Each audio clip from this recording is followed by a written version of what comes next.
What's up, guys? This is Storm, and welcome to another gaming news week. I have a lot of news to go over, but also there's some news that I missed from last week that I will talk about in this video. So, with that being said, let's get on with the news.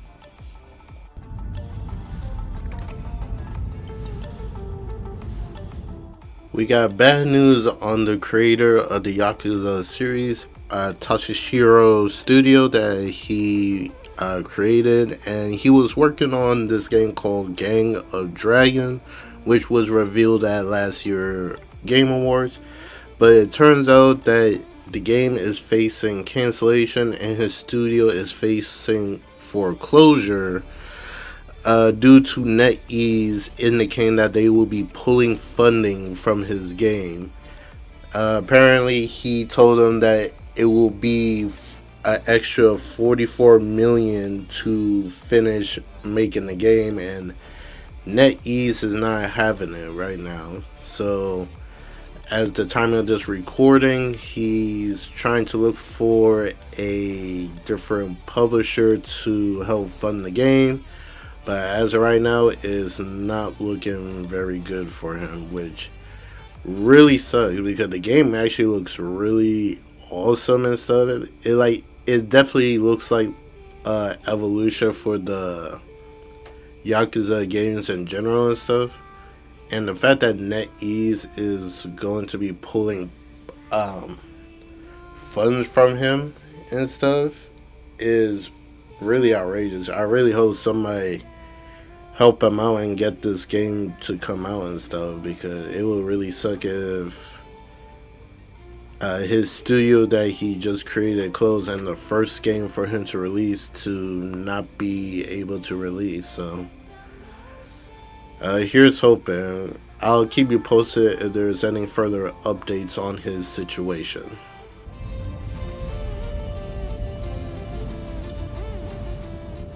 Reports came out that EA has laid off an unknown number of individuals from across its Battlefield teams, including workers at Criterion, DICE, Ripple Effect, and Motive Studios, part of a realignment across the Battlefield studios.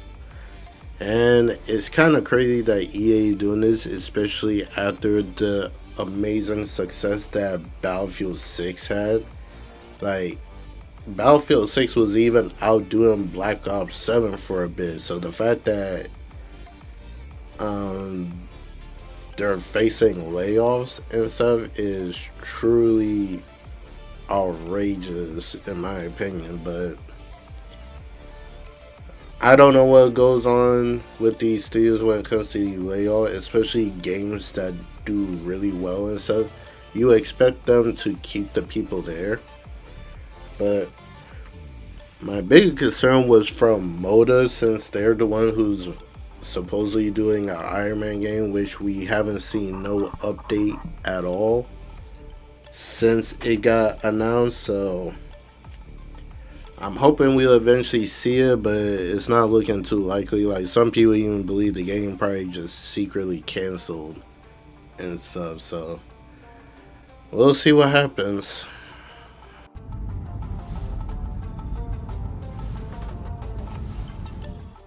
Capcom has announced that Resident Evil 9 Requiem will be getting a story expansion and free updates.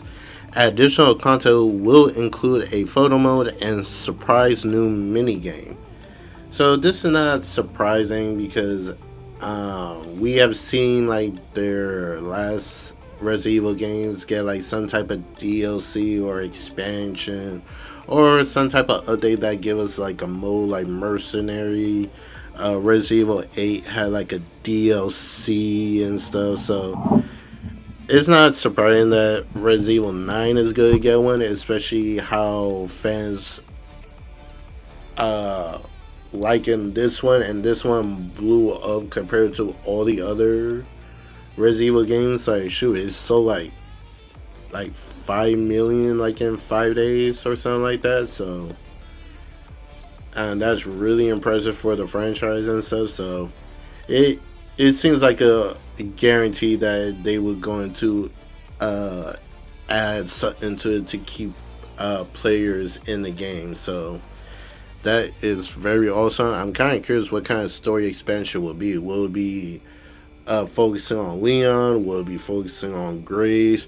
Or will it be like one of those things like showing like a different character that fans know of from the Resident Evil franchise, but is showing from their perspective what they were doing during Resident Evil 9? So we just have to wait to see when this will be get announced. I have a feeling it probably will come out probably like in 2 to 3 months, maybe, depending on how much content they're going to add to it.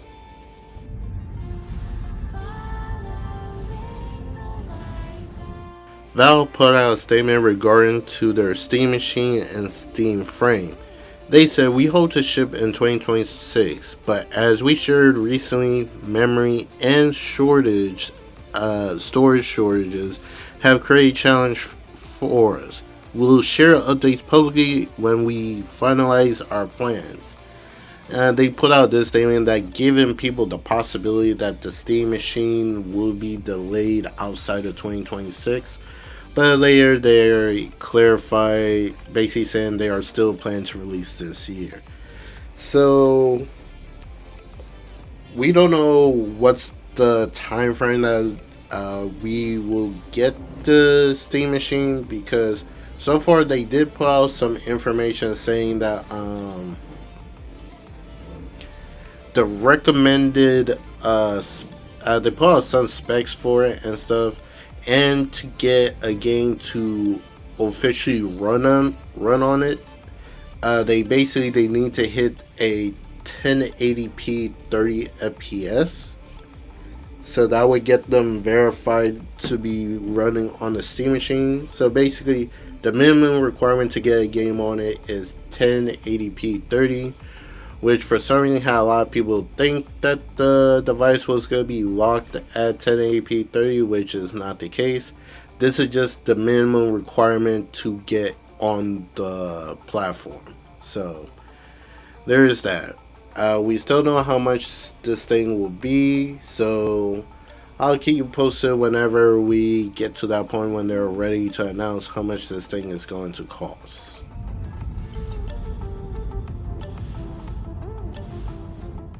For the month of March, for the PlayStation Plus Extra and Premium tier, you'll be getting Warhammer 40k Space Marine 2, Persona 5 Royal, Madden NFL 26, Metal Eden, The Lord of the Rings Return to Mora, Astroneer, and Tekken 3 that will be added. So these are games that you were looking for. I suggest try them out. If you're a fan of turn-based RPG, I strongly suggest you give Persona 5 Royal a try. It is definitely a fun game, and it has more content compared to the original Persona 5.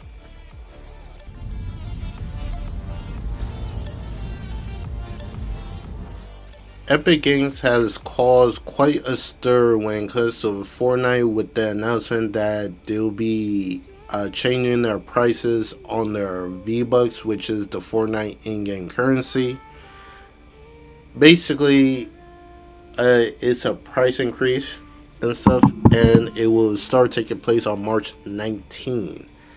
The new changes, as is said right here, is a $8.99 pack for V-Bucks, which would give you 1,000 V-Bucks, which is the in-game currency, but now you only get 800.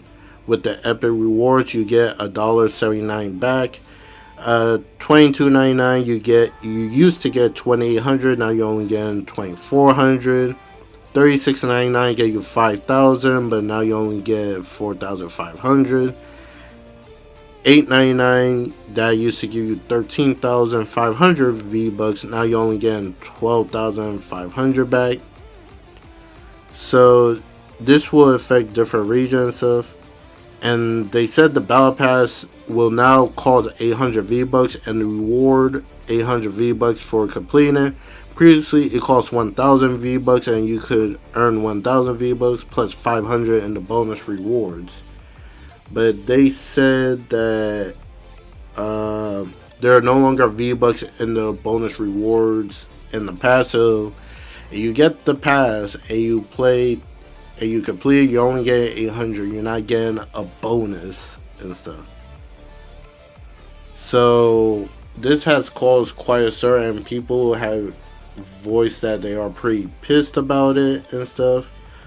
Which is, it may look like, nothing crazy and stuff, but those, but it sounded like those V Bucks definitely came into the clutch when it comes to purchasing stuff. And it's kind of funny that they gave a reason for it. And Fortnite says they're increasing the price for their in-game V-Bucks as the cost of running Fortnite has gone up a lot, and we're raising prices to help pay the bills. Alright. In my opinion, I kind of say with all the different collaboration that they've been doing stuff, like, you're gonna need to pay for that licensed character to use it. Like, you know, they probably have good relationship with like Nintendo, not Nintendo, Sony and Xbox and stuff. So they probably gave them like a lob to use like their characters like Kratos and Master Chief and all that. But like these other places, like, you're paying money to use these licensed characters. Like, you had a whole event involving Marvel heroes. You have the DC heroes. You got Power Rangers. Who else they got? I know they done like a whole lot. I bet they have a couple of anime characters. Avatar: The Last Airbender. I believe is Soul Leveling on there. I think so. But yeah, it's not surprising. Like, the price has gone up because you do all these crazy events with these big name collaborations. So of course the cost of that is gonna go up, and the fact that you're free to play a game, and usually the only way you're making money out of it is from your microtransaction stuff. Like, I already knew at some point that the money that they were generating was not gonna last. Everything had to get paid back, and right now they have to pay back all that money they spent for those collaborations and this, that, and the third. Since a lot of people only play Fortnite for the Battle Royale mode, hardly anybody talks about the campaign aspect of it. So it is what it is. Like, it sucks that happened.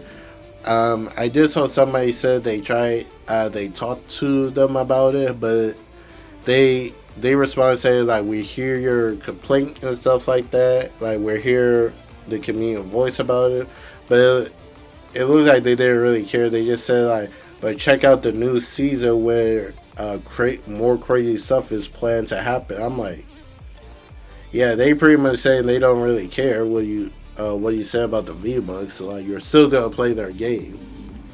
So we'll see what happens. I doubt Fortnite gonna lose players like that and stuff. So we'll just have to wait and see and stuff. But like, I'm not surprised. I'm kind of surprised at the response and the reason for it, because it had to pay the bills, which is okay. Still sound kind of crazy, but hey, people still could be playing Fortnite. So this most likely just gonna be a big old nothing burger in the end.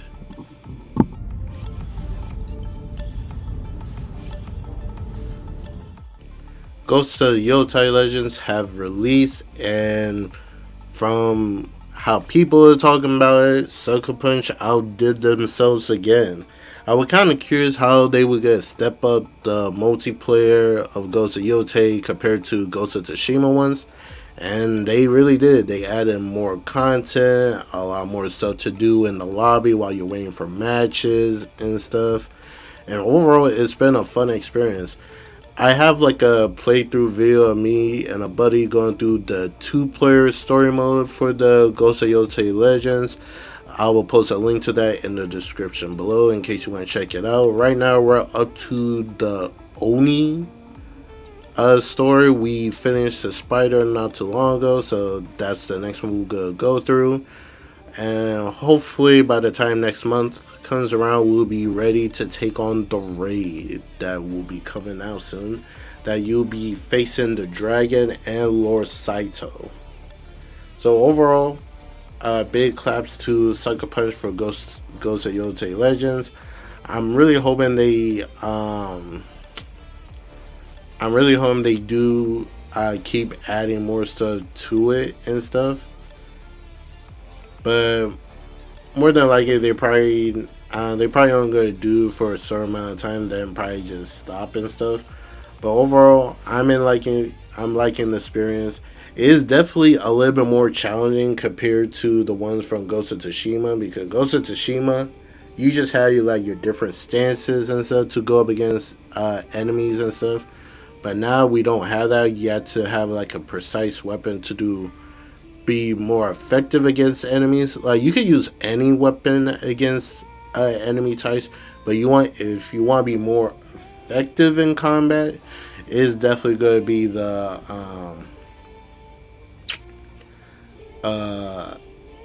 depending on the weapon you have. My buddy is going as a samurai, and I am the archer and stuff. So overall, I'm truly liking the experience, and more videos of it will be coming out in the later coming weeks, because currently me and a group of friends are playing through the John Carpenter Toxic Commando. So we got that going on, and we'll definitely finish Ghost of Tsushima Legends before this month is over.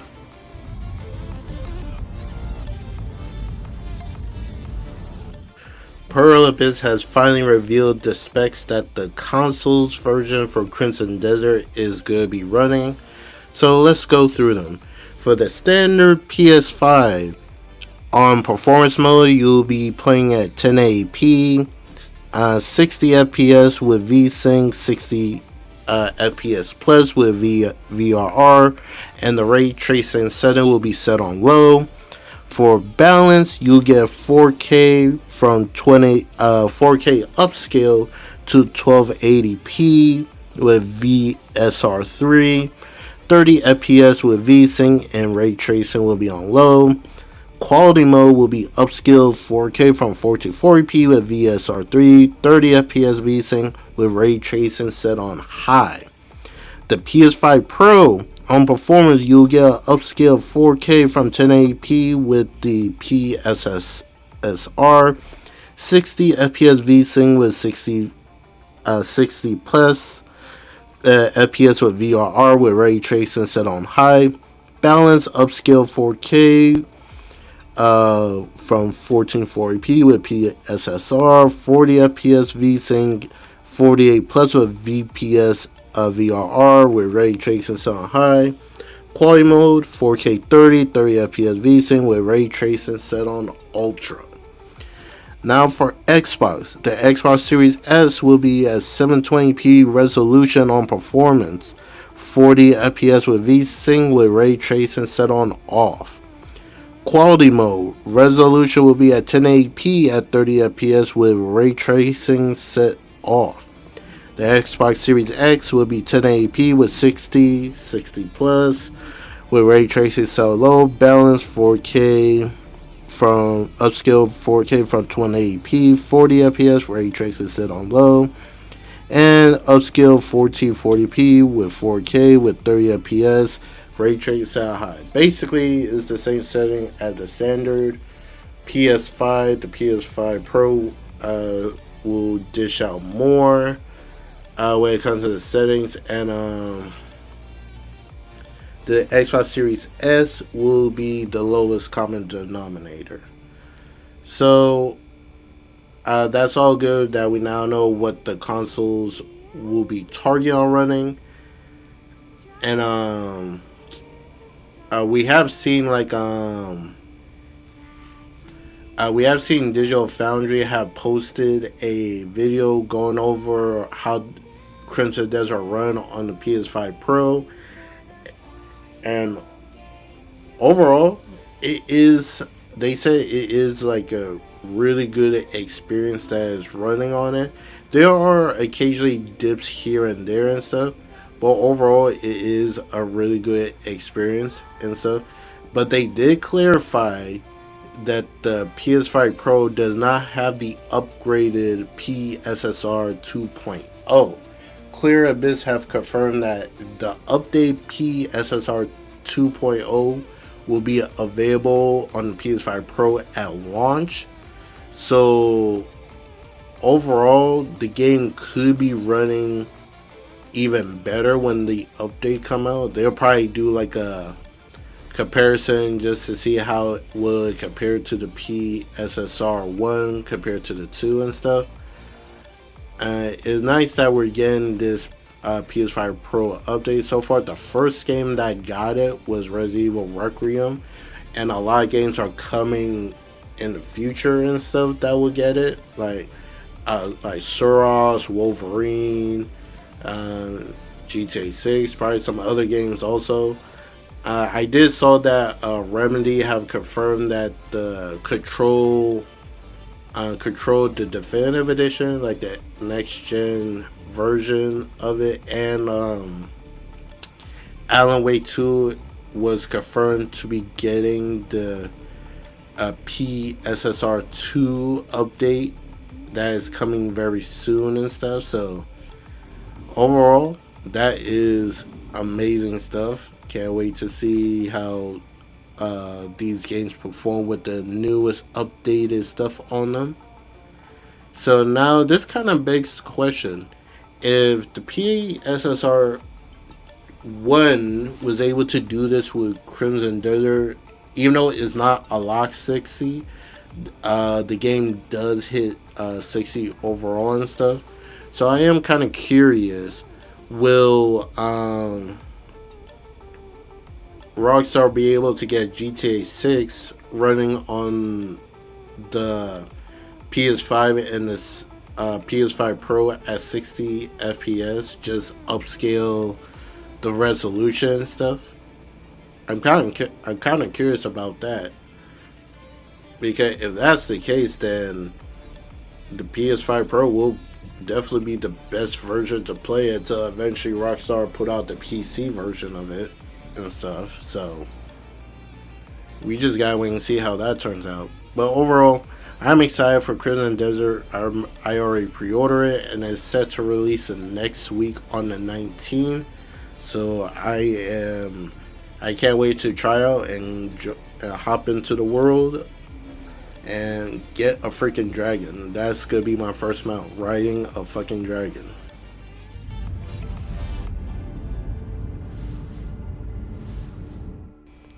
We're going to end off this video talking about Project Helix. At GDC, Microsoft gave the public some information for their next gen Xbox that's set to release sometime in the future. We don't know when, we don't know how much it's going to be, but overall on paper, it sounds like a pretty powerful hardware. They said it will have a custom AMD chip. Next gen AMD FSR relies on ML and frame gen.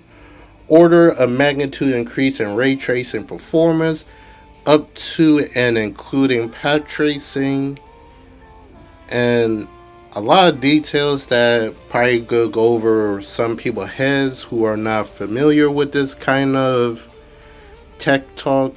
I'm one of them, so yeah, what it sounds like to me is going to be a pretty powerful console, which we already assume is going to be and stuff. But there was some detail that came out that I was kind of surprised to hear about, but I'll get into that later. But overall, what they talked about is stuff that we already know, and I don't know why some people assume otherwise, but they pretty much confirmed that they're still gonna do their multi-platform game releases and stuff. Because there was like a tagline that says, connect to any platform. Cross-platform is the future of the Xbox ecosystem and stuff. And they had a list of games um, that was gonna benefit from their games and stuff. So you got like Steam, the Nintendo Switch, the PS5 and PS4. The PS4 one got me a little bit confused because why would they support the PS4 if Sony is not really doing it for the PS4 also? But anyway, Unreal Engine, Unity, and more and stuff. So it's going to be a multi-platform console and stuff. Some people it will be like a PC, but it had like Xbox stuff on it, I guess, because they also announced like Windows 11 will be coming to their consoles and stuff sometime this year. But the thing that truly surprised me the most was alpha versions of the project Helix will be sent to developers in 2027. You don't know what alpha versions, those are basically the dev kits for developers to basically get like a taste with what can this console do and stuff, and basically give them ideas how much power they got to make games in the future and stuff. The reason why I was surprised about that because I kind of figured that if they were gonna start talking about their next Xbox now, I kind of figured dev kits was already out there in a while.